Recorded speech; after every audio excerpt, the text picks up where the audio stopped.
Hello everyone, welcome to the subject of data analytics for business decision. Now today I will discuss on the topic of method to deal outlier and data visualization, which is related to unit 2. So today I will discuss all the topics of related to outlier and visualization. Now what is the methods to deal outlier, data visualization, advantages of good data visualization, importance of data visualization and data visualization type. Before starting methods to deal outlier, I want to discuss in the previous topic which is related to these title. What is the outlier? Basically हमने outlier में बात की थी कि outlier और मतलब just example है कि जैसे फॉर एग्जांपल हमने ग्राफ ड्रॉ किया, ठीक है, X axis and Y axis और before describing outlier clustering. What is a clustering? Clustering is a group of objects. It means suppose these are the object, ठीक, now come to the circle and these are the object. So ये आपका क्या कहलाता है? Outliers. Okay, these are the outliers. ठीक, हम basically outliers के through हम बहुत सारी चीज़ों को भी एनालाइज करते हैं. अभी हम आगे एग्जांपल देखेंगे. तो आज बेसिकली हम लोग डिस्कस करेंगे कि जो आउटलायर्स है इसमें हम कौन कौन से मेथड्स की बात करते हैं. अगर हम नॉर्मल अप्रोच की बात करें तो there are two types of approach, univariate and multivariate approach. So firstly what is a univariate approach?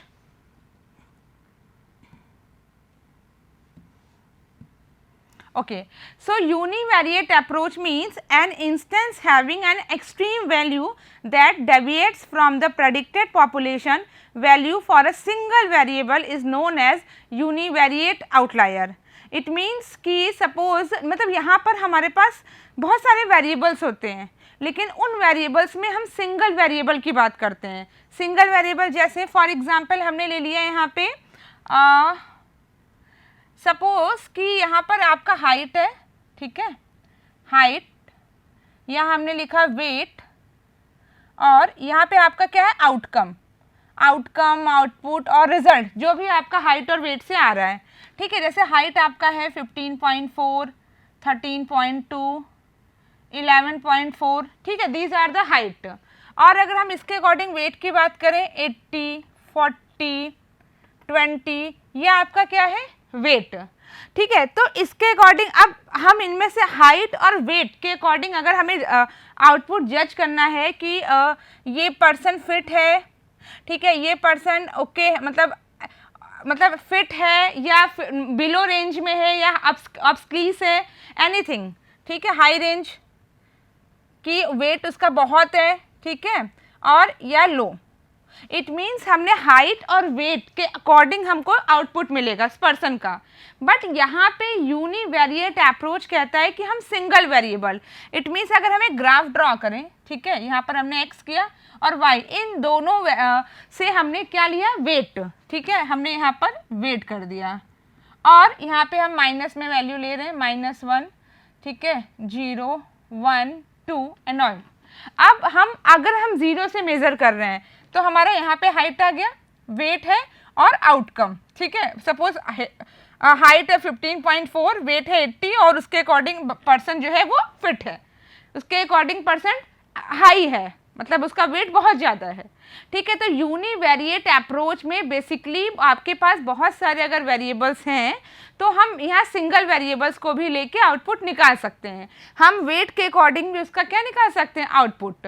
अब यहाँ पे आप basically in this approach we use box plot, ठीक है. So second point says that utilising box plot is one way to find outliers.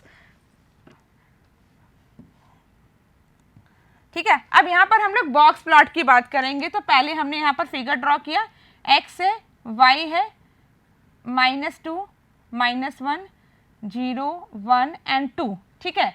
ये just एक हम graph draw कर रहे हैं. तो utilising box plot is one way to find outliers. A box plot is a graphical representation used to show how the data are distributed. It means अब जो भी हम यहाँ पर वैल्यूज़ की बात किया, जैसे मैंने अभी हाइट की बात किया, हमने वेट की बात किया, ये आपके वैल्यूज़ है, उसके अकॉर्डिंग हमने क्या निकाला, आउटकम निकाला, यानी उसके अकॉर्डिंग हमने क्या निकाला, उसका रिजल्ट निकाला, राइट। तो उस रिजल्ट को हम शो कैसे करेंगे, तो उस रिजल्ट को हम ग्राफिकल चीज़ों से क्या कर सकते हैं, शो कर सकते हैं। तो सपोज हमने एक एग्जांपल लिया कि बॉक्स प्लॉट, ठीक है, तो एंड यहाँ पे जैसे हम मीडियन निकालते हैं, लोअर एंड हाई क्वार्टर्स, इन सब के लिए हम बॉक्स प्लॉट का यूज़ करते हैं। अभी जस्ट एग्जांपल हमने दिया था हाइट और वेट का, ठीक है। तो बॉक्स प्लॉट में क्या होता है कि वो एक बॉक्स की तरह, जैसे आपने सपोज कि कोई वैल्यू है, ठीक है, आपका -1 से 0 के बीच में है, यहाँ पे है कोई वैल्यू, ठीक है, ये कोई वैल्यू आपका यहाँ पर है, वो डिपेंड करता है आपने कैसे किया है। तो आपने क्या किया, उसके अकॉर्डिंग बॉक्स प्लॉट ड्रॉ कर दिया, ठीक है। यानी बॉक्स में जो आपकी वैल्यू दिया है उसकी आपने प्लॉटिंग किया और उसको एक बॉक्स के थ्रू क्या कर दिया, रिप्रेजेंट कर दिया। तो ओवरऑल हम बात करें यूनिवेरिएट अप्रोच की, तो बेसिकली यूनिवेरिएट मेथड भी है और अप्रोच भी है। इसमें हम सिंगल वेरिएबल की बात करते हैं, हमारे पास डिफरेंट वेरिएबल्स होते हैं, बहुत सारी वैल्यूज़ होती हैं, बट हम एक को लेके उसका आउटकम निकालते हैं।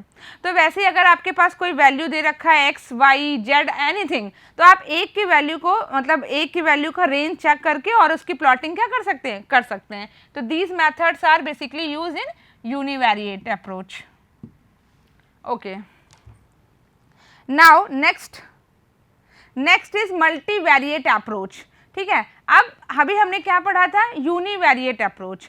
यूनिवेरिएट अप्रोच में क्या था कि हम सिंगल वेरिएबल्स की बात करते हैं, यहाँ पर नाम से पता चला मल्टीवेरिएट मतलब मल्टीवेरिएंट मतलब मल्टीपल वैल्यूज, ठीक है। तो to examine the combined behaviour of many random variables multivariate statical approach are used.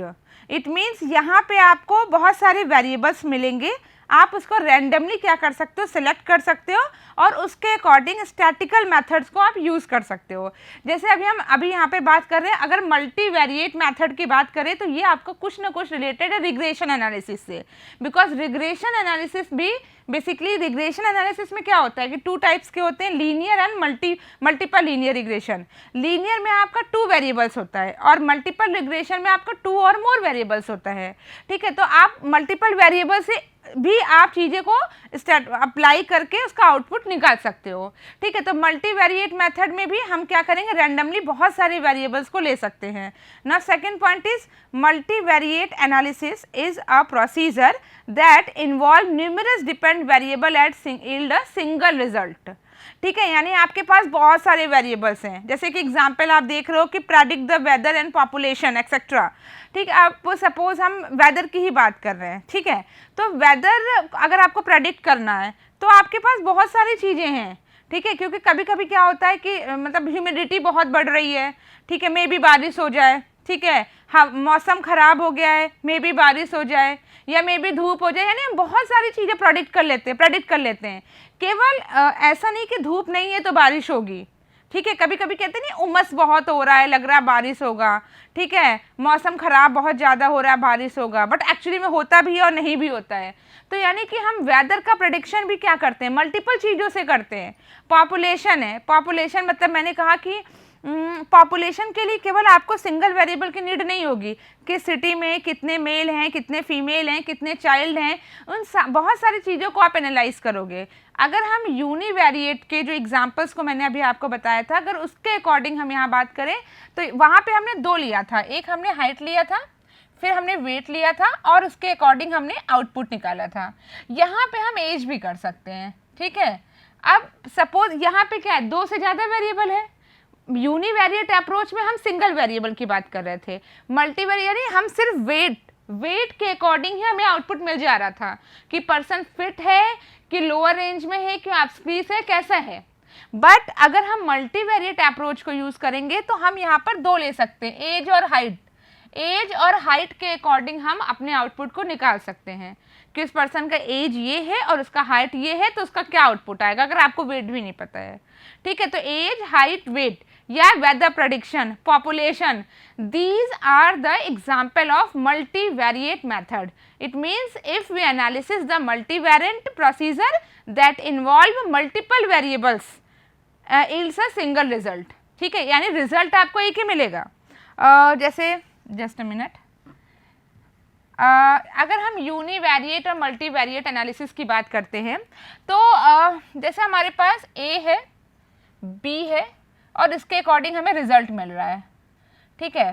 तो कभी कभी ज़रूरी नहीं कि आप ए और बी को रखो तभी रिजल्ट आए, आप इसमें से सिंगल वेरिएबल को यूज़ करके रिजल्ट निकाल सकते हो, डिपेंड करता है कि वो वैल्यू है कैसी, ठीक है। अब सपोज आपको एक से नहीं निकल पा रहा है प्रॉपर, तो आप यहाँ पे सी भी कर लोगे, ए बी और सी, ठीक है। तो आप बी और सी को ले लो, ए बी को ले लो या ए बी सी को ले लो, मतलब एक से ज़्यादा वेरिएबल हो, तो ये अप्रोच आपका क्या कहलाता है, मल्टीवेरिएट अप्रोच।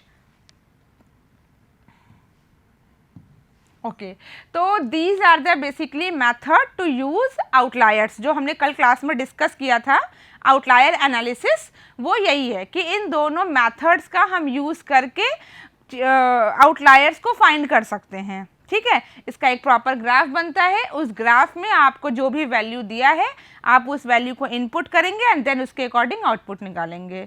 यानी कि आप सिंगल वेरिएबल लो फिर भी आपको आउटपुट मिलेगा, आप मल्टीपल वेरिएबल्स लो फिर भी आपको आउटपुट आपका एक ही आना है, इनपुट आप एक या एक से ज़्यादा ले सकते हो, ठीक है। तो these are the approach of multivariate method. Now move to next slide, data visualisation, ठीक है। Yes these are the very important topic, because अगर हम स्टार्टिंग से बात करें, चूँकि ये टॉपिक आपका यूनिट 2 का लास्ट पार्ट है, हम लोग यूनिट 1 से बात कर रहे हैं, तो हमने यूनिट 1 में बेसिकली दो चीज़ों को बहुत यूज़ किया था। एक हमने यूज़ किया था बिजनेस एनालिटिक्स और एक हमने यूज़ किया डेटा एनालिटिक्स, राइट। तो बिजनेस एनालिटिक्स, डेटा एनालिटिक्स में हमने क्या बताया, एनालिटिक्स मीन्स किसी चीज़ को एग्जामिन करना, ठीक। बिजनेस एनालिटिक्स मीन्स बिजनेस के पॉइंट ऑफ व्यू से, डेटा एनालिटिक्स मीन्स किसी चीज़ को एग्जामिन करना डेटा के पॉइंट ऑफ व्यू से। बट दोनों में कॉमन क्या था, कोई स्टैटिक्स टूल, कोई मेथड, कोई टेक्नोलॉजी, कोई एल्गोरिथम को यूज़ करके, ठीक। उसके बाद हमने बहुत सारे टूल्स की बात की थी, बहुत सारी लैंग्वेजेस की बात की थी कि हम इसमें मैटलैब का यूज़ करेंगे, हम आर का यूज़ कर सकते हैं, हम टैबुलाई का यूज़ कर सकते हैं, these are the all technology and methods and programming language also, ठीक है। वो बेसिकली हमने ये बात किया था कि जो अभी तक हम लोग डेटा की बात करते हैं, data collection, data management, data classification, now अभी डेटा को शो करना है, इट मीन्स डेटा कलेक्ट हो चुका है, डेटा फिल्टर हो चुका है, sorted, completed, all of these are completed, अभी क्या आउटपुट आया है, क्या रिजल्ट आया है, ठीक है। अब जैसे अगर हम विजुअलाइजेशन की एक छोटा सा एग्जांपल ले रियल लाइफ में, अभी हम लोग क्या कर रहे हैं, कोई टॉपिक से लाइक हम कोई टॉपिक है बिजनेस एनालिटिक्स या डेटा विजुअलाइजेशन ही ले लें, अब उस टॉपिक को आप 2 तरीके से लिख सकते हैं या 3 तरीके से लिख सकते हैं, या तो आप उसका पैराग्राफ में डिस्क्राइब करिए, या तो आप उसको पॉइंट्स में डिस्क्राइब करिए, या तो आप ग्राफिकल रिप्रेजेंटेशन के फिगर बनाइए, ठीक है। तो पिक्चर से क्या होती है, चीज़ें क्लियर हो जाती हैं, ठीक। तो स्टूडेंट क्या ट्राई करता है कि कम से कम चीज़ें लिखें और ज़्यादा से ज़्यादा चीज़ें क्या करें, शो करें। तो बेटर क्या होता है, किसी चीज़ को फिगर से ड्रॉ करना, उससे चीज़ें हमें जल्दी क्लियर हो जाती है एक्सेप्ट टेक्स्ट और पैराग्राफ, ठीक है। तो सेम वही चीज़ यहाँ प्रोग्रामिंग में भी है कि आपने डेटा बहुत कलेक्ट किया, बिकॉज हम बिग डेटा मैनेजमेंट की भी बात किए थे कि big data is the huge amount of data, बहुत ज़्यादा डेटा है। अब आप उस डेटा को आप एक्सेल शीट में भी मतलब इनपुट कर ही रहे हो, ठीक है। बट एक्सेल शीट में भी आप देखो कितने सारे टैबुलर फॉर्म होते हैं, रोज, कॉलम्स एंड ऑल, फिर आपने एक कॉलम बनाया आउटकम का, फिर आप आउटपुट देख रहे हैं। इससे बेटर ये नहीं हो सकता है कि वो एक ग्राफ में शो हो, ठीक है, तो उससे चीज़ें क्लियर हो जाती हैं। तो ये आपका एग्जाम्पल है डेटा विजुअलाइजेशन, मतलब विजुअलाइजेशन मतलब दिखना, कि जो डेटा आपने कलेक्ट किया है, जो डेटा आपने जिसकी रिपोर्ट प्रिपेयर की है, वो एक्चुअली में दिखता कैसे है। तो the graphic display of information and data is known as data visualisation, यानी जो किसी भी चीज़ को, डेटा हो या एनीथिंग, वो हम एक ग्राफिकल रिप्रेजेंटेशन में देखें, जिसका बेस्ट एग्जाम्पल है फ्लो चार्ट, ठीक है। अब you are MBA students, but आपको कुछ तो नॉलेज होगा, जैसे प्रोग्रामिंग में क्या होता है कि हम पहले तो कोड कर रहे हैं, ठीक है, और उसके बाद इसको एल्गोरिथम भी बना रहे हैं, लाइक हमने 2 नंबर को ऐड किया, ठीक है, C = A + B, फिर हमने उसको स्टेप 1, स्टेप 2, स्टेप 3, फिर हमने उसको फ्लो चार्ट में ड्रॉ करते हैं। फ्लो चार्ट में उसके प्रॉपर बॉक्सेस होते हैं, उसमें हम इनपुट करते हैं, प्रोसेसिंग बॉक्स होती है और आउटपुट करते हैं। क्लियर चीज़ें होती है फ्लो चार्ट के थ्रू, क्योंकि फ्लो चार्ट आपका ग्राफिकल रिप्रेजेंटेशन है। Algorithm step by step, and now normal code तो पैराग्राफ या पॉइंट्स एनीथिंग, ठीक है। तो ये आपका एग्जांपल है data visualisation. Now next point says that data visualisation tool offer an easy approach to observe. Yes very right, कि obvious सी बात है, अगर हमने आपके सामने एक्सेल शीट रखा और सेकंड हमने आपको एक ग्राफ बनाया, और अब ऑब्वियस सी बात है बिजनेस के पॉइंट ऑफ व्यू से बात कर रहे हैं, सेल, कि इस महीने आपकी कंपनी को कितना सेल हुआ है, आप प्रॉफिट में गए हो कि लॉस में गए हो। तो क्या होता है, अगर हम एक्सेल शीट में लिख रहे हैं कि अच्छा ये इतना बजट था इस मंथ का और इतना इतना बजट आया है, इसका आउटपुट आया है, बेटर ये होगा कि इसको हम ग्राफ में देख लें, ओवरऑल एक पिक्चर है, बहुत सारे ग्राफ्स होते हैं, अभी हम आगे डिस्कस करेंगे, तो उस ग्राफ के थ्रू हम क्या कर सकते हैं, देख लेंगे, और वो इजी हो जाएगा कि कितना प्रॉफिट हुआ और कितना लॉस हुआ है, ठीक है। तो ये हम लोग फाइंड करते हैं डेटा विजुअलाइजेशन से, ईजिली ऑब्जर्व कर लेते हैं। And analyse trend, outlier and pattern in data by utilising visual element like chart, graph and maps etcetera. एक छोटा सा एग्जाम्पल ले रहे हैं हम यहाँ पे। सपोज किसी स्टूडेंट का सब्जेक्ट है, हमने एक स्टूडेंट का लिया, सब्जेक्ट हमारा है मैथ्स एंड फिजिक्स, ये सब्जेक्ट है, और सेकंड हमने फील्ड जो लिया है वो है मार्क्स। मैथ में 80, मैथ में 100 आउट ऑफ से कितने मार्क्स मिले, सपोज किसी को 80 मिले हैं, किसी को फिजिक्स में 70। ये सिर्फ एक स्टूडेंट की बात नहीं हो रही, मल्टीपल स्टूडेंट की बात हो रही है। अब मैंने क्या किया, उसको ग्राफ बनाया, ये आपका x है और ये y है। ग्राफ में हमने यहाँ चार्ट का यूज़ किया, बहुत सारे चार्ट होते हैं, column chart, bar chart, pie chart. तो हमने क्या किया, यहाँ हमने रेंज दिया 0, 10, 20 और 30, ठीक है। तो 20 हमने यहाँ किया, 30 और हमने यहाँ 10, ठीक है। अब इस फिगर, ये फिगर आपका ये रिप्रेजेंट कर रहा है कि 10%, 20% स्टूडेंट के मार्क्स मैथ में, सपोज मैथ फिजिक्स मतलब जैसा भी लेंगे वो लेबलिंग के अकॉर्डिंग होता है। तो 20% स्टूडेंट के मैथ में इतने मार्क्स आए हैं, ठीक है। 30% मतलब इसमें सबसे ज़्यादा जो मार्क्स आए हैं वो 30% हैं, मतलब इतने स्टूडेंट, 30% स्टूडेंट ने इतना क्वालिफाई किया है। तो इसको हम क्या कर रहे हैं, ग्राफिकल फॉर्म में देख रहे हैं, ठीक है, कि इससे ये क्लियर हो जा रहा है कि हाईएस्ट मार्किंग जो है वो 30 है, ठीक है। हम आगे भी ले सकते हैं, हमने एक छोटा सा एग्जांपल लिया है, ठीक है। मिनिमम आपका क्या है, 10 भी है, मिनिमम मार्क्स 10 और हाईएस्ट क्या है, 30 है। तो ये आपने कैसे देखा, ग्राफिकल रिप्रेजेंटेशन से, चार्ट के थ्रू देखा, ठीक है। तो these are the example of data visualisation. Okay, now move to next slide. It is used in numerous context including, मतलब इसमें हम यहाँ पे अब बताएंगे कि हम डिफरेंट तरीके से भी यूज़ कर सकते हैं to simulate different difficult occurrence and visualize phenomena like weather patterns, disease states और मैथमेटिकल रिलेशनशिप। यस, चूँकि हम यहाँ डेटा विजुलाइजेशन की बात कर रहे हैं, तो डेटा विजुलाइजेशन में आपका वेदर पैटर्न भी आ सकता है कि आप देखते होंगे कि आपने अपने मोबाइल में वेदर एक ऐप आता है वो इंस्टॉल किया होगा, तो देखते हो आप उसमें ग्राफ बना होता है कि मे बी 7 बजे बारिश हो, मे बी 8 बजे सन मतलब धूप निकले, 9 बजे मौसम की ह्यूमिडिटी इतनी रहेगी। मतलब मॉर्निंग से लेके पूरा 24 आवर्स का जो आपकी टाइमिंग होती है वो सब स्ट्रक्चर्ड फॉर्मेट में देता है, ठीक है। बारिश है तो वो बूंदे का शो करता है, सन है तो वो सर्कल में येलो होता है,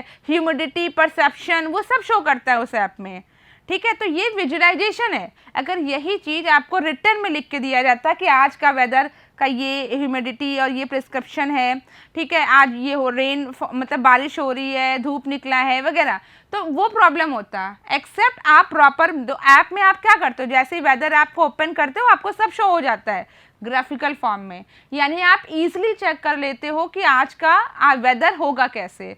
तो ये जैसे अब डिसीज स्टेट्स को भी हम एग्जांपल दे सकते हैं। अब जैसे फॉर एग्जांपल हमको, अब जैसे कोविड का ही ले लीजिए या कोई भी मतलब डिजीज़, नथिंग इज़ कोविड, आपका अभी मुझे चेक करना है, सपोज मुझे रिपोर्ट चाहिए कि इस पूरे महीने कितने पर्सन इफेक्टेड हुए हैं और उसके क्या क्या सिम्टम्स थे।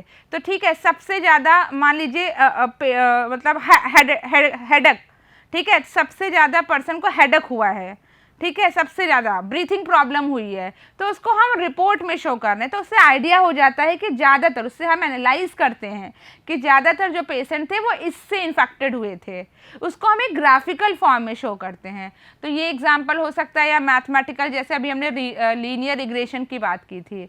Now what is the uses of data visualisation technique? Strong method for data exploration that produce outcome that they are easy to show and understand.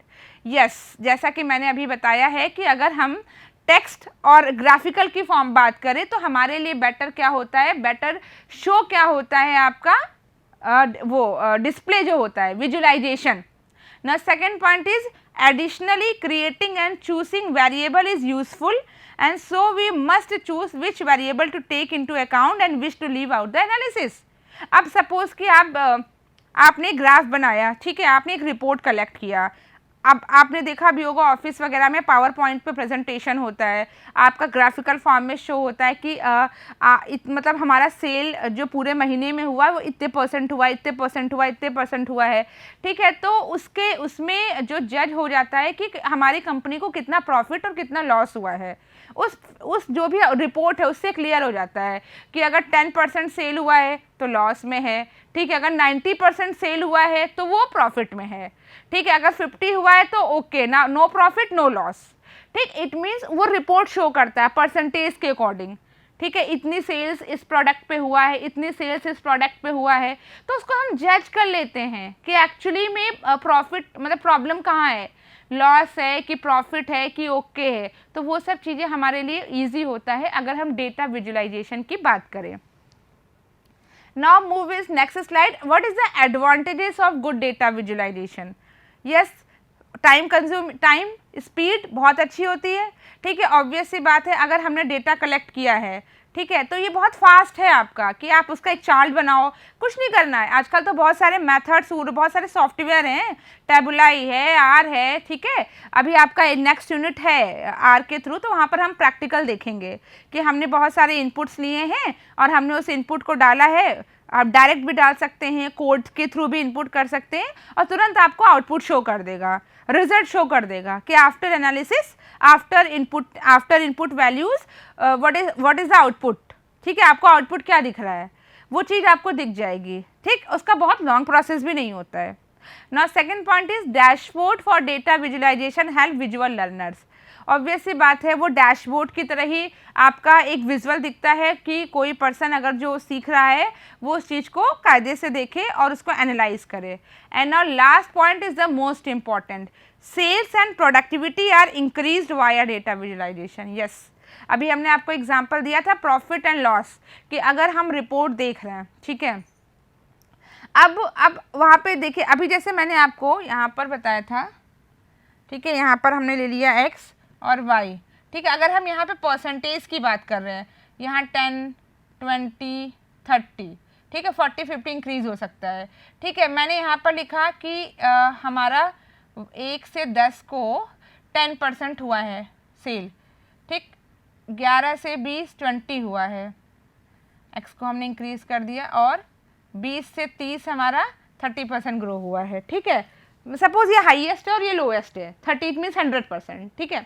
तो अभी क्या है, हमको पता चल गया कि 1 से 10 के बीच में इतना हुआ है, इतना हुआ, इतना हुआ है, और फिर हम एक ओवरऑल मेजरिंग कर लेते हैं कि इस पूरे मंथ में हमारा कितना प्रॉफिट हुआ और कितना लॉस हुआ है। तो इससे हम जो भी हमारी प्रोडक्टिविटी है, जो भी हमारी ग्रोथ है, उसको क्या करते हैं, ईजिली जज कर लेते हैं। Okay, now move to next slide, importance of data visualization कि what is the importance of data visualization? First, data visualization discover the trends in data. yes, ठीक है, जो डेटा आप कलेक्ट कर रहे हो मार्केट से, ठीक है, उस पहले वो बहुत आजकल ट्रेंड में चल रहा है कि किस टाइप का आपका डेटा है, ठीक है, बहुत सारे डेटा होते हैं, जैसे हम लोग एक लास्ट लेक्चर में हमने एग्जांपल दिया था डेटा का, आपका एक की फ़्लाइट का दिया था या पॉपुलेशन का दिया था, ठीक है, और कि जैसे फ़्लाइट है या फेसबुक है, ट्विटर है या इंटरव्यू है, बहुत सारे एग्जांपल्स था। तो उसमें आपका यही हुआ था कि आपके पास डेटा कलेक्ट हो गया, ठीक है, आप उसको विजुलाइज किए और उसके अकॉर्डिंग आपने क्या किया, आउटपुट निकाला। Now second point is data visualisation gives the data a perspective. ठीक है, कि डेटा विजुलाइजेशन से जो आपको डेटा मिल रहा है वो पर्सपेक्टिव है, यानी ओके है, सफिशिएंट है, उसके अकॉर्डिंग हम क्या कर रहे हैं, आउटपुट निकाल रहे हैं, रिपोर्ट जनरेट कर रहे हैं। Now next point is saving time using data utilisation. Yes, very important topic कि टाइम सेव होता है। ठीक है, टाइम सेव होता है। बेसिकली यहाँ पर हम विजुलाइजेशन की बात कर रहे हैं कि प्रॉब्लम जैसे जो चीज़ हम 1 मिनट में देख रहे हैं और हमें 1 मिनट में उस रिपोर्ट को देख के ये क्लियर हो गया कि हमारी कंपनी को इस बार प्रॉफिट हुआ है कि लॉस हुआ है। अगर वही चीज़ हम टेक्स्ट में देखें तो टेक्स्ट में हमें प्रॉब्लम होती है। ठीक है, कि हम टाइम टेकन है, तो टाइम सेव होता है। And the last point is data visualisation provide the correct context for the data. Yes, आप डेटा कलेक्ट कर रहे हैं, डेटा को एनालिसिस कर रहे हैं, उसका रिपोर्ट प्रिपेयर कर रहे हैं और उसके अकॉर्डिंग आपको करेक्ट कंटेक्स्ट प्रोवाइड होता है। So these are the importance of data visualisation. And now the last point is data visualization types. There are many types of data visualization: column chart, bar graph, scat bar graph, stack column chart, area chart, dual axis chart, line graph, pie chart, waterfall, bubble, scatter and bullet graph. All of these are types. जैसे मैंने अभी example दिया था आपको यहाँ पे, ये कि ये x है, ठीक है, ये y है, यहाँ पे आपने वैल्यू जो भी दिया 10, 20, 30, 40 और उसके अकॉर्डिंग आपने यहाँ पर ये रिजल्ट निकाला। तो ये आपका क्या है, कॉलम चार्ट। ठीक है, अब जैसे मान लीजिए हमने एक रिपोर्ट तैयार किया सर्कल फॉर्म में। ठीक, हमने कहा कि ये ऐसे ऐसे ये, तो इसमें ये हुआ कि 10% स्टूडेंट का फिजिक्स है, 20% ये, 30% ये, 40% दिस, 50 एंड 60। ये आपका है पाई चार्ट। ठीक है, यानी हमने क्या किया, डिफरेंट टाइप्स को यूज़ किया और उसके अकॉर्डिंग हमने विजुलाइज किया। जो भी आपका, अब जैसे लाइन ग्राफ की बात कर रहे हैं तो ये आपका जैसे लाइन ग्राफ है। ठीक है, तो लाइन में आपने ये पॉइंट लिया, ये पॉइंट लिया, ये लिया और आपने ये कर दिया इस तरीके का। ठीक है, या को भी वो डिपेंड करता है आउटपुट पे। तो ये आपका लाइन चार्ट है, यानी कि these are the types of chart which is use to data visualisation. वो डिपेंड करता है कि आपने कौन सा चार्ट इनपुट किया है और उसके क्या आउटकम निकल रहा है। ओवरऑल अगर हम देखें तो ये ग्राफिकल रिप्रेजेंटेशन है। इससे क्या हो रहा है कि हम ईजिली चीज़ों को देख सकते हैं। So data visualisation is the last topic in this unit. And यहाँ पे आप जो भी डेटा आपने कलेक्ट किया है उसका यहाँ पर रिपोर्ट फाइनल जो है वो जनरेट होके शो किया जा रहा है, जिससे आपके जो भी प्रॉन्स एंड कॉन्स है वो चीज़ रिमूव कर सकते हैं कि कंपनी का प्रॉफिट है, लॉस है, कंपनी मॉडरेट में चल रहा है। ठीक है, तो ये लास्ट स्टेज है डेटा विजुलाइजेशन। आई होप आपको क्लियर हुआ होगा। नेक्स्ट टॉपिक में हम लोग नेक्स्ट यूनिट कवर करेंगे data science phases of life cycle. Thank you.